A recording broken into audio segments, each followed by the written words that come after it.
Hello guys, അപ്പോൾ ഇന്നത്തെ video ഒരു ഫുഡ് അടി വീഡിയോ ഉണ്ട് ഗൈസ്. നല്ല സുരസുര മസാല ദോശ കഴിക്കാൻ നമ്മുടെ സ്വന്തം പറവൂരുള്ള ഉടുപ്പി ഹോട്ടലിൽ പോയതാണ്. ആ കാണുന്നതാണ് നമ്മുടെ ഉടുപ്പി ഭഗവാൻ. ഉടുപ്പിയിൽ പോയിട്ടുള്ളവർക്കാണെങ്കിൽ നിങ്ങൾക്ക് കണ്ടിട്ട് മനസ്സിലായിട്ടുണ്ടാവുമല്ലോ. അപ്പോൾ അതേ ഞാൻ അവിടെ വെയിറ്റ് ചെയ്യാണ് ഫുഡിന് വേണ്ടി. അങ്ങനെ നമ്മുടെ മസാല ദോശ വന്നു കേട്ടോ. നമ്മുടെ ചട്നിയും സാമ്പാറും പിന്നെന്താ നമ്മുടെ ഉള്ളിച്ചമ്മന്തി, പിന്നെ നമ്മുടെ മസാല. അപ്പോൾ ഞാനാണെങ്കിൽ വിശന്ന് കടലിൽ തന്നെ ആകെ വെയിറ്റിംഗ് ആയിരുന്നു ഫുഡ് കഴിക്കാനായിട്ട്. ആദ്യമായിട്ടാണ് അവിടുത്തെ ഫുഡ് കഴിക്കുന്നത്. ആ എക്സ്പ്രഷൻ കണ്ടപ്പോൾ നിങ്ങൾക്ക് മനസ്സിലായിട്ടുണ്ടാവുമല്ലോ. എനിക്ക് ഭയങ്കരമായിട്ട് ഇഷ്ടപ്പെട്ടു. ഒടുക്കത്തെ വിശപ്പുണ്ട് ബോസ്, ഒരു രക്ഷയില്ല. ഞാൻ അങ്ങനെ കഴിക്കാൻ വെച്ചാൽ ആദ്യം മസാല ദോശ എല്ലാം കൂടി മുറിച്ച് കഴിക്കും, എല്ലാ കാര്യം കൂടി കഴിക്കും. പിന്നെ ഒരു ദിവസം ചുമ്മാ ഓരോന്നും കഴിക്കും.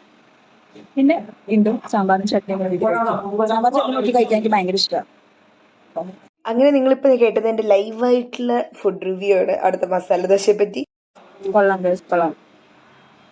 അപ്പൊ ബാക്കി ഞാൻ കഴിച്ചു ഒറ്റയ്ക്ക് ഇരുന്ന് ആസ്വദിച്ച് കഴിക്കാൻ പോകും.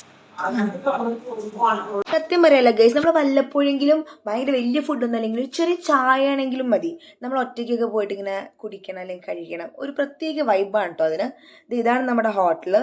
നമ്മുടെ പറവൂരിലുള്ള കോടതി ഉണ്ടല്ലോ, കോടതിയുടെ തൊട്ട് ഓപ്പോസിറ്റ് ആണ് കേട്ടോ. അപ്പൊ അത്രേ ഉള്ളൂ. Okay, by.